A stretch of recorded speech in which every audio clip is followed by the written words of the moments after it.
नमस्ते साथियों। नास्को के इस सिकल सेल संवाद के कार्यक्रम में आपका एक बार फिर से स्वागत है। आज हमारे साथ हमारे मेहमान के रूप में उपस्थित हैं डॉक्टर सुचित्रा कटारिया सर।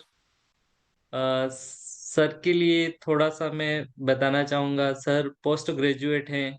साथ में sir management course XLRI Jamshedpur से किया हुआ है। सर ने 2 दशकों से अधिक समय में कॉरपोरेट जगत में अपनी विभिन्न अ, भूमिकाएं निभाई हैं। हाल के वर्षों में सर डिजिटल स्वास्थ्य पर कार्य कर रहे हैं।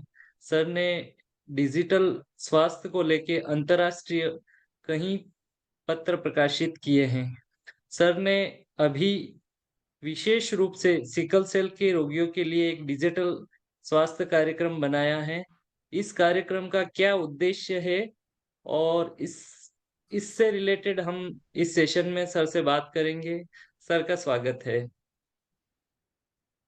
धन्यवाद ललित। मुझे बहुत बहुत खुशी हुई। बहुत बहुत धन्यवाद सबसे पहले तो आप सभी का। और जस्ट मैं एक ऐड करना चाहूँगा कि आप सभी जो नेस्को के माध्यम से कर रहे हैं, गतिविधियां कर रहे हैं, ये बहुत ही काबिल तारीफ है। आप हैं, गौतम जी हैं, और जितने भी मेंबर्स हैं, लीडर्स हैं, सब अपने अपने क्षेत्रों में अलग अलग कार्य कर रहे हैं। सिकल सेल अवेयरनेस के बारे में कम्युनिटी लेवल पे जा रहे हैं और बता रहे हैं, अवेयर कर रहे हैं, टीचरों को बता रहे हैं, बच्चों को बता रहे हैं, माँ बाप को बता रहे हैं। मैंने क्योंकि मैं पिछले 9-10 महीनों से काफी क्लोजली इन्वॉल्व रहा हूँ आप सबसे जी लगातार सर। मेरा रूबरू संवाद रहा है, ऑफलाइन ऑनलाइन जो भी है। तो मुझे क्लोजली जानकारी मिलती है कि आप लोग क्या कर रहे हैं, और ये बहुत ही ज्यादा कमेंडेबल है, क्योंकि ये आप अपने लेवल पे कर रहे हैं। माने गवर्नमेंट का सपोर्ट इसमें तो बहुत मिनिमल है। आप अपने रिसोर्सेज लगा के, अपना पर्सनल टाइम लगा के जो कर रहे हैं, ये बहुत ही बढ़िया काम है। आप सबको मैं इस बात के लिए कॉन्ग्रेचुलेट करना चाहूंगा और चाहूंगा कि इसको आप जारी रखें, इसको और बढ़ाएं। ये एक मूवमेंट है, शुरुआत है, जो ग्राउंड स्वेल जो कहते हैं, कि आप शुरुआत करते हैं और एकदम एक्सप्लोड होता है और पूरा फैल जाता है। तो अब उम्मीद है कि ऐसा ही होगा आने वाले दिनों में। जी सर। सर हमारा आपसे पहला क्वेश्चन है। डिजिटल जी स्वास्थ्य एवं सिकल सेल कितना तर्क जी। संगत है? देखिए, डिजिटल, आपने बहुत अच्छा सवाल किया है। डिजिटल स्वास्थ्य और सिकल सेल बहुत ज्यादा तर्क संगत है, और मैं इसमें इसीलिए आया हूँ।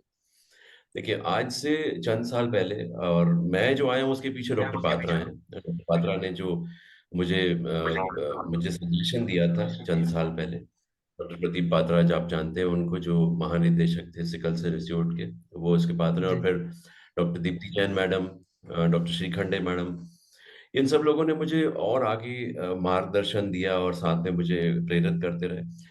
और रही रही आपकी बात पे कि तर्कसंगत कितना है, बहुत तर्कसंगत है, क्योंकि हमारे समाज में बहुत सारी भ्रांतियां हैं। और ये जो प्रैक्टिसिंग क्लिनिशियन है, और भी इन सब लोगों ने मुझे बताया, और डॉक्टर राजा भी, डॉक्टर राजा सुब्रमण्यम, ICMR नीट के, इन सब ने मुझे बताया साथ में कि प्रैक्टिकल प्रॉब्लम क्या है ग्राउंड पे। जैसे कि आज भी इस जमाने में भी छुआछूत माना जाता है, सिकल सेल छूत से फैलता है, उसको सिकल सेल है माने समाज के बाहर कर दो। और भी बहुत सारी अवहेलना की जाती है, उनके उनकी बेसिक राइट से उनको महरूम किया जाता है। और भी बहुत सारी समस्याएं हैं समाज में। ये सब अवेयरनेस नहीं होने के कारण है। हमारा डिजिटल हेल्थ का प्रोग्राम का मकसद ही यही है कि इन भ्रांतियों को दूर किया जाए। और जितने भी स्टेक होल्डर हैं, हमें नॉट न सिर्फ मरीज, मरीज के परिवारजन, उनके आसपास और भी जो अथॉरिटीज हैं, पॉलिसी मेकर्स, उन सबको बताया जाए कि ये समस्या कैसी है, इसको कैसे एजुकेट किया जाए, समाज को कैसे बदला जाए। और अवेयरनेस आप जितना बिल्ड करेंगे टेक्नोलॉजी के माध्यम से, क्योंकि आप जैसे कोविड के टाइम पे आपने देखा है, सबके हाथ में अब स्मार्टफोन आ गए। ये तर्कसंगत ऐसा है कि आप टेक्नोलॉजी को एज अ माध्यम बनाते हैं, आप उसको टेक्नोलॉजी के कारण आप उसको स्केल अप कर सकते हैं। जो मैसेज है, मैं लाखों तक एक बार में एक पुश मैसेजेस पहुंचा सकता हूँ। कोई इन्वेस्टमेंट नहीं है, बड़ा इन्वेस्टमेंट। तो ये तर्क संगतता ये है कि सबको आसानी से मैसेज पहुंच जाता है, और ये बिल्कुल साइंटिफिकली और मेडिकली वैलिडेटेड है। तो कोशिश यही है कि सब तक पहुंचे, और हम चाहें तो जितना कोशिश कर सकें सोच को बदलें। तो ये उसकी तर्क संगतता है। कि हम लास्ट माइल कनेक्टिविटी जो कहते हैं वहां तक पहुंच रहे हैं। जी सर। सर ये कार्यक्रम क्या है और किस तरह से संचालित होता है? अच्छा, ये आपने बहुत अच्छा सवाल किया। देखिए, कार्यक्रम हमने जितने भी डिजिटल टच पॉइंट्स होते हैं उनका इस्तेमाल कर रहे हैं आज की तारीख में। सो हम, जैसा कि आप जानते हैं, हमने 9 महीने पहले, 9 महीने तो 6 महीने पहले एक डिजिटल वेबिनार प्रोग्राम चालू किया। तो इसमें हम जितने भी स्पेशलिस्ट हैं वो आते हैं, वो पेशेंट से रूबरू डायलॉग करते हैं। फ्री है। जितने भी जो पेशेंट जुड़ सकते हैं, हमने बुलाया है doctor Deepti Jain madam, doctor Patel को, डॉक्टर मीना मैडम को, ये सब जितने भी लोग हैं, एक्सपर्ट्स हैं, जो लोग ट्रीट करते हैं पेशेंट, वो आते हैं, पेशेंट से रूबरू बात करते हैं ऑनलाइन, और उनकी समस्याओं का निराकरण करते हैं। साथ में हमने वॉइस मैसेजिंग प्रोग्राम किया हुआ है, जो ऑटोमेटेड कॉल्स करते हैं। पेशेंट के फोन पे आता है कॉल, और उनको सारी जानकारी देता है। एक और है मैसेज इसके साथ में, कि वॉइस एसएमएस मैसेजेस हैं। और इन सब का हमने एक मॉडल बनाया है, एजेस एंड स्टेजेस। एजेस क्या है? क्योंकि जो बच्चे के लिए जो समस्या है वो टीनेज में अलग होती है, यूथ में अलग होती है, सिकल सेल में, क्योंकि सिकल सेल बड़ी ही डाइवर्स डिजीज है। ठीक है, आप जानते हैं, आप खुद जानते हैं, बहुत ही जटिल बीमारी है और बहुत डाइवर्स डिजीज है। तो सब में जैसे कॉमन बात है, जैसे ट्रेट कहते हैं, ट्रेट बहुत बेनाइन है, लोग कहते हैं ट्रेट है माने कुछ भी नहीं है। लेकिन ऐसा नहीं है, सिकल सेल ट्रेट में भी उनमें समस्याएं पाई जाती हैं। सो ये डाइवर्सिटी के कारण हमने एजेस एंड स्टेजेस प्रोग्राम किया। जिस स्टेज में पेशेंट है और जिस एज का पेशेंट है, उसके कस्टमाइज मैसेजेस हमने बनाए। प्रेग्नेंट मदर के लिए अलग मैसेज है, टीनेज के लिए अलग मैसेज है, पेरेंट्स के लिए अलग मैसेज है। सो एजेस और स्टेजेस में आप जब मैसेज करते हो कस्टमाइज मैसेजेस, तो वैसा ही मैसेज उसके हिसाब से जाता है, और हम फिर उसको टाइम के हिसाब से मैसेज भेजते हैं। और ये बिल्कुल फ्री है, सारी इंफॉर्मेशन है डिजीज रिलेटेड। और उससे भी बढ़ के माई सिकल केयर ऐप है। माई सिकल केयर ऐप 5 भाषाओं में उपलब्ध है, जैसे कि आप जानते हैं, इंग्लिश, हिंदी, गुजराती, मराठी और उड़िया। क्योंकि ये बहुत जरूरी है, हमारे सारे पेशेंट जो हैं वो अंदरून इलाकों में हैं, देहातों में हैं, शहरों में भी हैं, सेमी अर्बन एरियाज में भी, तो सबको केटर करना है। और जो जानकारी आपको जो कस्टमाइज करते हो, जो उड़िया में दे रहे हो, गुजराती में दे रहे हो, या मराठी में दे रहे हो, या हिंदी में दे रहे हो, ये जरूरी है। आप एक हिंदी दे के नहीं आप रीच आउट कर सकते, क्योंकि जो मरीज उड़िया में बोलता है और सोचता है और समझता है, अंदर में कहीं बैठा है भीष्म कटक में सपोज, या कहीं अंदरून इलाके में बैठा है कोरापुट में, तो उसको तो उड़िया ही चाहिए। सो इसलिए हमने ये पूरा बिल्कुल मेडिकली करेक्ट इन्फॉर्मेशन अवेलेबल किया है ऐप के थ्रू, आसानी से उपलब्ध है। आज की तारीख में 500 से ज्यादा डाउनलोड हो चुके हैं, 500 550 डाउनलोड हो चुके हैं ऐप के। और चल रहा है, रोज के रोज मैं देख रहा हूँ, हर महीने 50 70 80 के आसपास डाउनलोड हो रहे हैं। तो ऐप के अंदर से हमने सारी जानकारी दी है, पढ़ाई की, बीमारी कैसे मैनेज करना, जितनी भी मेडिकली करेक्ट इंफॉर्मेशन है, मेंटल हेल्थ का कैसे मैनेजमेंट करना, ब्रेन का कैसे मैनेज करना, और जित सारे एस्पेक्ट, हमने कोई भी एस्पेक्ट छोड़ा नहीं है उसके अंदर, ऐप के अंदर। सो इन सबको कुल मिला के, चार चार टच पॉइंट को लेके हमने ये प्रोग्राम बनाया है, और बिल्कुल फ्री है। और न ही हमारा कोई थर्ड पार्टी से टाई अप है, जो कि बहुत कॉमनली मैं सुनता हूँ कि डेटा सेल कर देंगे, डेटा प्राइवेसी कैसे होगी, डेटा कैसे बचेगा। ये बहुत कॉमन इशू आता है, जब से मैंने चालू किया है मैं बहुत रेगुलरली सुन रहा हूँ। तो हमने क्या किया, जितनी भी भारत सरकार की या ग्लोबली जो पॉलिसीज है डेटा, पेशेंट डेटा प्राइवेसी की, अभी इंडियन गवर्नमेंट में पार्लियामेंट में अभी बिल आने वाला है, ड्राफ्ट हो चुका है। सो वो पेशेंट, वो लोगों की प्राइवेसी के लेके होगा, डेटा प्राइवेसी को। सो जो भी हमने इंडियन गवर्नमेंट की आज की जो पॉलिसी है डेटा की प्राइवेसी, और ग्लोबली जो करते हैं पेशेंट प्राइवेट डेटा प्राइवेसी, वो फॉलो कर रहे हैं हम। ना हमारा किसी थर्ड पार्टी से टाई अप है। थर्ड पार्टी जो होते हैं, थर्ड पार्टी डेटा जो होता है वो लेके उसको सेल करते हैं या एड सेल करते हैं, ऐसा कुछ भी नहीं है हमारा। सो हमने सारे जतन किए हुए हैं जिससे कि पेशेंट डेटा जो है बिल्कुल सेफ साफ रहे, सिक्योर रहे। ना हम उसको छूते हैं, ना उसे किसी इस्तेमाल में लाते हैं। जी सो सर। ये इस माध्यम से, आपके माध्यम से मैं एक और बार रिलाइट करना चाहूंगा कि हम किसी भी तरीके से पेशेंट का डेटा बिल्कुल, मैं खुद ही डॉक्टर, मैं खुद ही मेडिकल डॉक्टर, जी तो सर। ये मैं कभी नहीं चाहूंगा कि पेशेंट की प्राइवेसी और जो उसकी जो क्रिटिकल इंफॉर्मेशन है वो कहीं लीक हो या किसी गलत हाथों में पड़े। सो हमने सारे सारे जतन किए हुए हैं कि कहीं से कोई लीक ना हो, और सबकी जो प्राइवेसी है वो मेंटेन रहे, डेटा साफ रहे, सिक्योर रहे, और कहीं बाहर नहीं जाए ecosystem से। जी। सर ऐप माई सिकल सेल केयर ऐप जो है उसमें ऐसी क्या खूबियां हैं जी। जो सिकल सेल के मरीजों के लिए उपयोगी है, या ये ऐप किस तरह से सिकल सेल के जी। रोगियों के लिए उपयोगी है? राइट। तो देखिए, ऐप के अंदर जैसा कि मैंने बताया कि हमने इसके अंदर सबसे पहले जैसे ही आप होम पेज के अंदर जाते हैं, आपको ऊपर टेम्परेचर दिखता है, ह्यूमिडिटी दिखती है। ये हमने क्यों किया? सबसे ज़्यादा इम्पोर्टेंट है आपको बाहर का तापमान जानना। ठंडा होगा, पेन क्राइसिस चालू हो सकता है। गर्म होगा और आपने पानी नहीं पिया है, हाइड्रेट नहीं किया है, आपने ढंग से केयर नहीं किया है, पेन क्राइसिस चालू हो सकता है। हमने पेशेंट की सारी समस्याओं को ध्यान में रखते हुए ऐप को बनाया है और इसको इम्प्रूव करते जा रहे हैं। जैसे तो अब उसके अंदर है, साथ में पानी का रिकॉर्ड। हमने ये पाया है अभी तक के 8-9 महीने का हमारा एक्सपीरियंस है, पेशेंट जानते हैं पानी पीना, वो पानी का रिकॉर्ड नहीं रख रहे, पानी पी रहे नहीं है बराबर। ठीक है, तो पानी का रिकॉर्ड का हमने वहां रखा है प्रॉम्प्ट। दवाइयों का प्रॉम्प्ट रखा है, आप जो भी दवाई ले रहे हैं, जिस भाव जिस तरीके से ले रहे हैं, आप चाहे इंजेक्शन हो, चाहे पाउडर हो, चाहे गोली हो, चाहे कैप्सूल हो, या किसी भी फॉर्म पे आप दवा ले रहे हो, आप वहां अलर्ट लगा लीजिए, सुबह का शाम का। डॉक्टर का अपॉइंटमेंट है सपोज, उसका अलर्ट लगा लें। साथ में पानी के अलावा आप जो है पेन का रिकॉर्ड रख लें। जैसे कि आप चाहें जानते हैं, जितने भी डॉक्टर हैं सिकल सेल के, वो ये बोलते हैं कि आप अपना पेन का रिकॉर्ड रखें, दवा का, सॉरी, पेन का। कब पेन चालू हुआ, किस वक्त चालू हुआ, कितने देर तक था, वॉर्म बेकर स्केल में क्या क्या तीव्रता थी उसकी। अब आप कागज में या डायरी में नोट करेंगे, कागज इधर उधर हो गया, गुम हो गया, अपॉइंटमेंट के टाइम मिल रहा नहीं है। इसमें क्या है, जेब के अंदर रखा, ऐप के अंदर सारी जानकारी है, उसमें जनरेट रिपोर्ट भी है। तो आप जाएंगे वहां पे, लेफ्ट साइड पे दबाएंगे, जनरेट रिपोर्ट है, पूरी रिपोर्ट आपकी आ जाती है। आप उसमें बुखार का रिकॉर्ड रख लीजिए, बुखार रिकॉर्ड, हॉस्पिटलाइजेशन का रिकॉर्ड रख लीजिए, ब्लड ट्रांसफ्यूजन का रिकॉर्ड रख लीजिए, पेन के अंदर जो भी है, थकान कब हुई, कैसे हुई, जितनी भी समस्याएं, उन सबका है। साथ में हमने ये भी किया है कि उनके लिए एक समुदाय बनाया है। समुदाय में मैं देख रहा हूँ बहुत ज्यादा इन्वॉल्वमेंट नहीं हो रहा है, उनको अभी अवेयर करना पड़ेगा।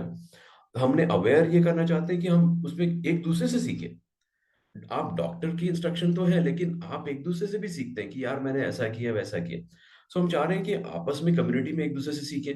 साथ में हमने एजुकेशन के रिसोर्सेज दिए हुए हैं, आप करियर कैसे बनाएं, क्यों बनाएं। उसके अंदर हमने ये भी डाली है, कुछ संस्थाओं के नाम भी डाले हैं जो आपको मदद कर सकते हैं एजुकेशन में और नौकरी में।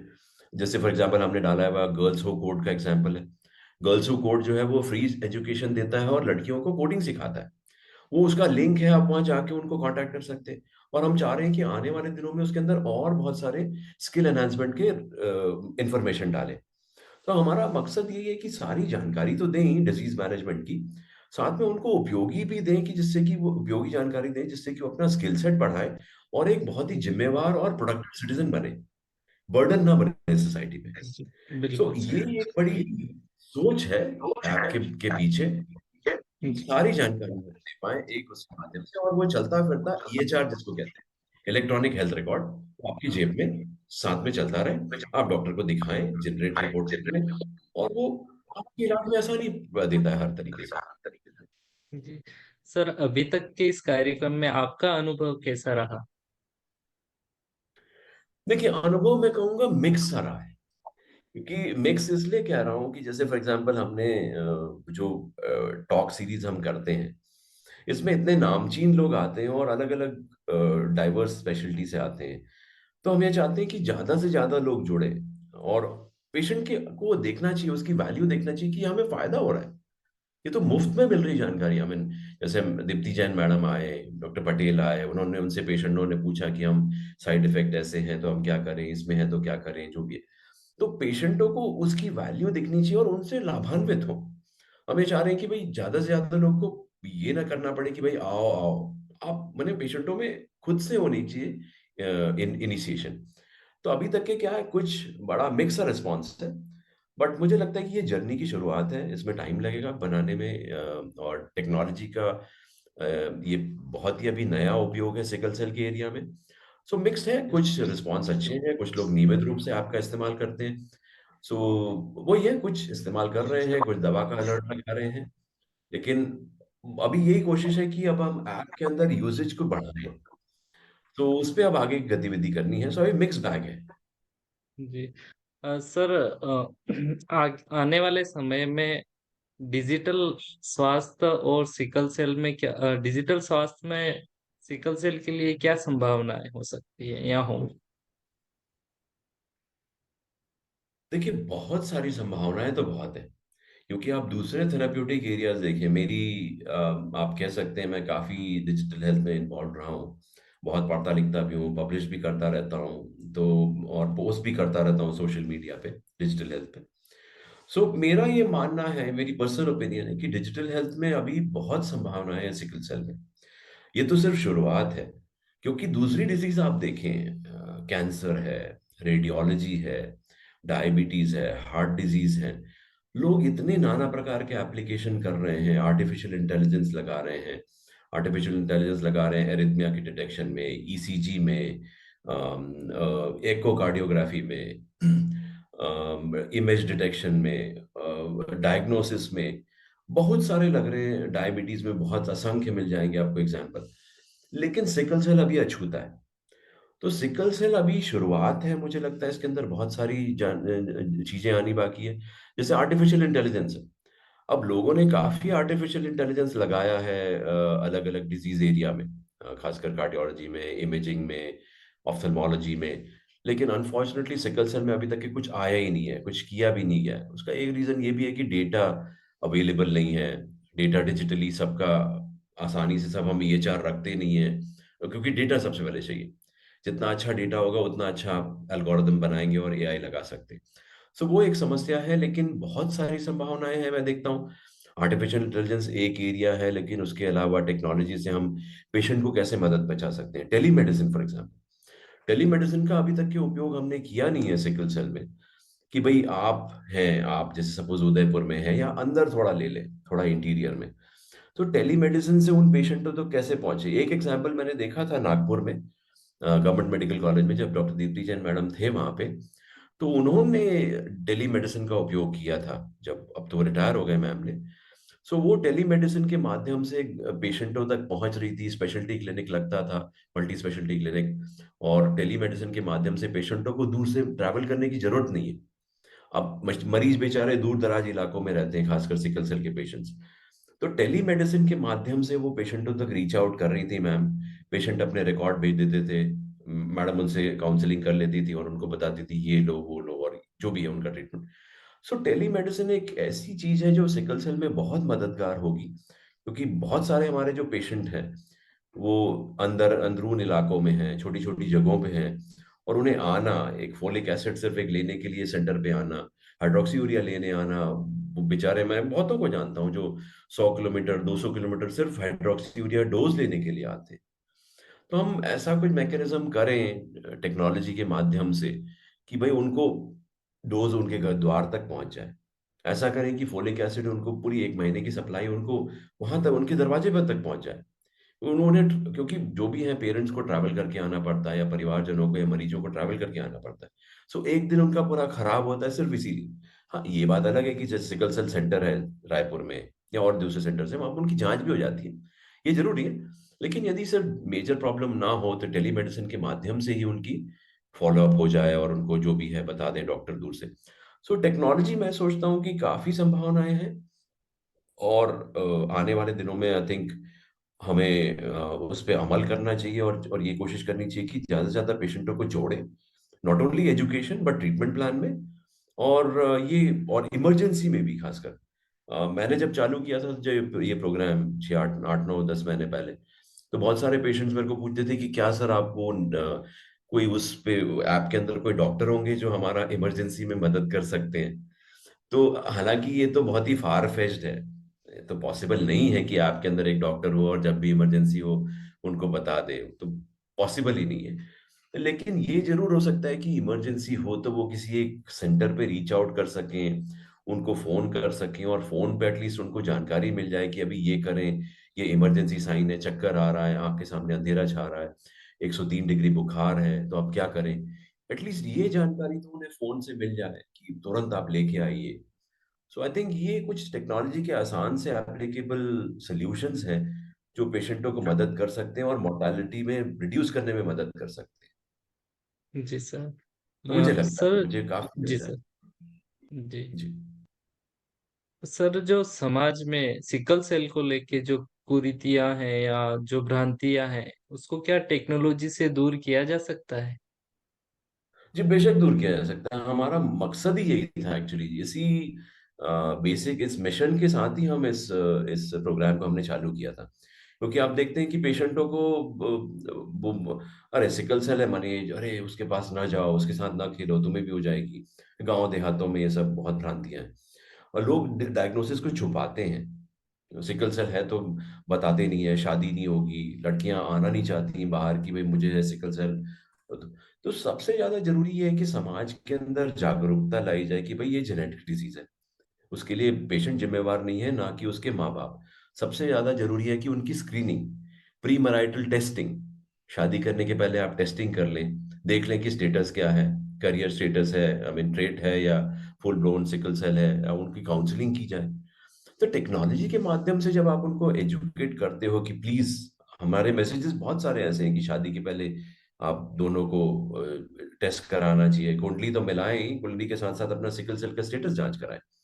तो आप जब टेक्नोलॉजी का इस्तेमाल करते हैं, जो उसको रीच आउट करते हैं और गांव देहातों तक पहुंचाते हैं, टीचर्स तक, माँ बाप तक, समाज के जो लीडर्स हैं, जो एडमिनिस्ट्रेटर्स हैं, उन तक आप पहुंचाते हो कि भाई ये सोच को बदलें। ये जो सिकल सेल एक बर्डन नहीं है। सिकल सेल बेसिकली ठीक है, बीमारी हो गई अब ठीक है, लेकिन इसको ये करना है कि चलो इसको एजुकेशन के साथ हम इसको आगे कैसे बढ़ें और इसको रोकें कैसे। एजुकेट आप जितना करेंगे सोसाइटी को कि भाई इसको, हमें शादी के पहले काउंसलिंग करनी है, चलो काउंसलिंग नहीं, टेस्टिंग नहीं करी तो गर्भावस्था के दौरान तो कर सकते हैं कि जाके जाए उस सेंटर पे। अब हो गया, काउंसलिंग भी नहीं की और टेस्टिंग भी नहीं की, गर्भावस्था के फर्स्ट ट्राइमेस्टर मिस हो गया, अब क्या करें? तो कम से कम स्पेशलिस्ट सेंटर में जाके आप वहां दिखाओ तो सही, रोज के हर बहुत रेगुलर बेसिस पे अब फॉलो अप होगा। सो ऐसी बहुत सारी चीजें हैं जो पेशेंट की आप सोच बदल सकते हो, समाज की सोच बदल सकते हो। एजुकेशन, सिंपल एग्जांपल मैं दूंगा। 90s में हाँ, जब HIV डिजीज आई थी, ठीक है, HIV आया था और बहुत डर था एड्स का, अरे एड्स हो जाएगा, एड्स हो जाता है, एड्स हो जाता है, एड्स मैंने डेथ सेंटेंस है। और उस टाइम पे सिप्ला ने एक इनिशिएटिव किया था एड्स के बारे में। उन्होंने पेशेंट्स को लेके आए, पेशेंट्स की रियल टाइम स्टोरी दिखाई कि मुझे मुझे HIV है, मैं HIV पॉजिटिव हूँ, लेकिन मैं 3 गोली का, वो जो भी उनका रेजीम है, 3 ड्रग का उस टाइम, ये ले रहा हूँ और मैं सारी गतिविधियां कर रहा हूँ। वैसे ही अस्थमा का उन्होंने किया था सिप्ला ने, पेशेंट अवेयरनेस, कि मुझे ठीक है अस्थमा है लेकिन ये प्रिकॉशन करनी है और मैं आसानी से जीवन जी सकता हूँ। तो आई थिंक ये जो उन्होंने समाज में जो सोच बदली ना, HIV की या अस्थमा की या दूसरी बीमारियों की, वैसे ही मुझे लगता है सिकल सेल में भी जरूरत है ये। और ये एजुकेशन के थ्रू ही आएगी। जैसे ही आप समाज की सोच बदलेंगे टेक्नोलॉजी के माध्यम से, ये सोच बदलेगी, अवेयरनेस बढ़ेगी। और मुझे लगता है सिकल सेल का जो प्रोपगेशन है, जो अनडिटेक्टेड घूम जाते जा रहा है, सोसाइटी में फैलते जा रहा है, इस पे जी। रोकथाम लगेगी, एक ब्रेक लगेगा, लोग टेस्टिंग करेंगे, शादी के टाइम काउंसलिंग होगी। तो एटलीस्ट जो रेट है इंडिया में, जो अभी तक प्रेडिक्टेड है कि 2030-40 तक तो ये बढ़ता रहेगा, तो ये हो सकता है इस पे एक चेक लगे, इसमें एटलीस्ट जो पेशेंट्स हैं उनके नंबर्स में कमी आए। तो जी। टेक्नोलॉजी को हम काफी हद तक यूज कर सकते हैं। जी।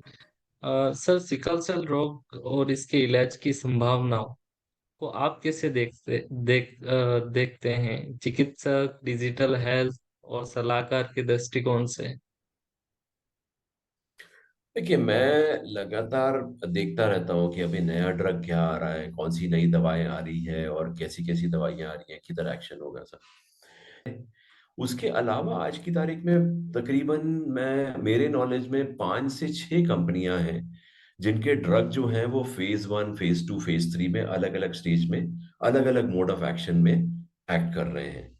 मैंने जीन थेरेपी की बातें नहीं करूंगा, जीन थेरेपी बहुत ही एक्सपेंसिव है और अभी मुझे आसार नहीं दिखते हैं कि ये आम आदमी तक पहुंच पाएगी, खासकर हम अपने देश में, हिंदुस्तान में, भारत में सबको अवेलेबल हो, या अफ्रीका जहाँ पे पेशेंट्स की नंबर्स बहुत ज़्यादा है। इनमें आसानी से उपलब्ध हो, ऐसी तो स्थिति मैं देखता नहीं हूँ आज की तारीख में। कल को टेक्नोलॉजी चेंज हो जाए या आसानी से उपलब्ध हो जाए, कॉस्ट कम हो जाए, तो मैं उस बारे में कह नहीं सकता। लेकिन मुझे ये लगता है कि बहुत सारी कंपनियां, 5-6 leading companies, MNC companies, international MNC companies हैं, जो करोड़ों डॉलर्स डाल रही हैं रिसर्च में सिकल सेल के लिए। और बहुत सारी नई नई ड्रग्स की डेवलपमेंट हो रही है। मैंने, जैसे कि मैंने कहा, फेज 1, फेज 2, फेज 3 में उनकी अलग अलग ड्रग्स हैं, अलग अलग स्टेजेस में, और ट्रायल जी चल जी रहे हैं, और अभी तक के रिजल्ट्स अच्छे आए हैं। सो जी उम्मीद करते हैं कि आने वाले दिनों में हमारे जो सिकल सेल के पीड़ित जो मरीज हैं, उन्हें बहुत सारी मदद मिलेगी, उन्हें बहुत सारी नई नई दवाएं उपलब्ध होगी, जिससे कि वो और अच्छा जीवन व्यतीत कर सकते हैं, और अच्छे तरीके से जीवन लीड कर सकते हैं। ये तो रही बात दवाइयों की। आई मीन, हमारी जो डिजिटल हेल्थ की जो पहल थी वो यही थी कि दो चीजें होती है सिकल सेल डिजीज को मैनेज करने में। नंबर वन, जो आपका पेशेंट का खुद का जो मनोबल होता है कि नहीं, जैसे आप हैं, आपने बोला नहीं सिकल सेल है, मैं लड़ूंगा। और भी बहुत सारे सिकल सेल योद्धा हैं जो बोले हम लड़ेंगे डिजीज से। उसमें मोस्ट इंपॉर्टेंट होता है लाइफस्टाइल मॉडिफिकेशन। और सेकंड, ड्रग। तो ड्रग तो आपको मिल जाती है, लेकिन लाइफस्टाइल मॉडिफिकेशन जो है वो अंदर से आता है, और साथ में गाइडेंस है। तो हमने जी इसीलिए ऐप डिजाइन किया और जो प्रोग्राम किया कि ये जो लाइफस्टाइल मॉडिफिकेशन जो है, आप जीवन को कैसे मॉडिफाई करें, पानी इंटेक है, अपने आप को प्रोटेक्ट करें, ठंड है तो कपड़े, गर्म कपड़े पहने, गर्मी है तो अपने आप को प्रोटेक्ट करें, लू से बचाएं, सिकल सेल जी क्राइसिस ना हो। तो ये दो चीजें एक साथ चलती हैं, दवा और लाइफस्टाइल। सो हमारी कोशिश यही है कि टेक्नोलॉजी के माध्यम से लाइफस्टाइल मॉडिफिकेशन को तो एटलीस्ट डिसिप्लिन कर ले पेशेंट को, और साथ में दवा आ गई। एटलीस्ट अभी आज की तारीख में हाइड्रोक्सी यूरिया है, जिसको बहुत सारे एक्सपर्ट्स हैं, जितने आज हिंदुस्तान में जितने भी एक्सपर्ट्स हैं, सबने कहा है कि बहुत कारगर है, और बहुत सारे पेशेंट इससे लाभान्वित हो रहे हैं जब तक कि और दवाएं आए। लेकिन मैं फ्यूचर यही देखता हूँ सिकल सेल डिजीज एरिया का, कि बहुत सारे नए नए ड्रग्स आ रहे हैं, और आने वाले दिनों में मुझे पूर्ण रूपेण उम्मीद है कि ये दवाएं सस्ती होगी। कुछ जो कंपनियां हैं वो भारत के मरीजों की, और भारत और अफ्रीका के मरीजों की को ध्यान में रखते हुए उनके मद्देनजर दवाओं के भाव कम करेंगी, और उसको आसानी से अवेलेबल कराएंगी, जिससे जो वो लोग लाभान्वित हो। सो मैं बहुत अच्छी उम्मीद देखता हूँ, और यही चाहता हूँ कि प्रचार प्रसार बढ़े, समाज में जागरूकता बढ़े बीमारी के बारे में, जिससे कि हम सभी तरीकों से सिकल सेल के जो मरीज हैं उन सबका जीवन और परिवारजनों का जीवन बेहतर कर सके। बट मैं बहुत और साथ में ये भी देखता हूँ कि पिछले कुछ साल पहले ऐसी कोई संस्था नहीं थी। ठीक है, आप जैसे ना, आप हैं नास्को में, नास्को ने बहुत बड़ा अच्छा काम किया, पूरा इकट्ठा करके उन्होंने अलग अलग लीडर्स बैठाए। आप राजस्थान में कर रहे हैं, छत्तीसगढ़ में जी और साथी हैं, मध्य प्रदेश में कर रहे हैं, रांची में है, जी उड़ीसा में है, गुजरात में है, महाराष्ट्र में है। सो ये एक इतनी बढ़िया पहल है, जाके समाज में ग्राउंड लेवल पे जाके काम कर रहे हैं। गौतम जी हैं, वो अंदर इंटीरियर्स में जाके काम कर रहे हैं, आप सभी लोग कर रहे हैं। सो मुझे तो फ्यूचर बहुत, मैं ऑप्टिमिस्टिक हूँ कि पेशेंटों के लिए और सबके लिए आने वाला समय जो अच्छा होगा। जी सर। बहुत बहुत धन्यवाद सर, आपने बहुत ही बेहतर तरीके से समझाया कि सिकल सेल और डिजिटल स्वास्थ्य दोनों में किस तरह से और आने वाली क्या संभावनाएं हैं, और सिकल सेल को किस तरह से मैनेज किया सकता है। और सर आपको बहुत सारी शुभकामनाएं आपकी sickle my sickle cell care app के लिए।